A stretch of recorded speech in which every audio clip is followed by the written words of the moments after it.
Hello everyone, how are you doing? This is MD Tech here for another quick tutorial. In today's tutorial, I'm going to show you guys how to install and set up your HP DeskJet 2652 printer on your Windows device. So this should hopefully be a pretty straightforward process here, guys, on how to do it.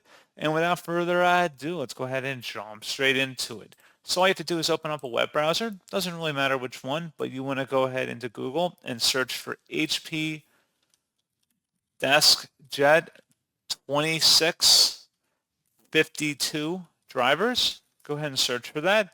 One of the best results should be an HP support page that says HP DeskJet 2652 all-in-one printer software and drivers. Go ahead and select that to open up that page. And now you want to go and scroll down here underneath software and drivers and select the installation software and full/basic driver support. Should be an HP DeskJet / Ink Advantage 2600 all-in-one printer series print and scan driver and accessories. Select the download button and then just give it a moment to download here. It should not take very long, but once it is downloaded on your system, go ahead and open up that file to run it. And it should be a verified publisher from HP Inc., so just please be patient here.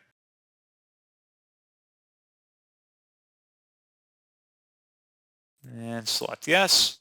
And then proceed with the on-screen directions, getting it configured for your specific printer, and that's all you have to do. So as always, thank you guys for watching this brief tutorial. Do hope that I was able to help you out, and I do look forward to catching you all in the next tutorial. Goodbye.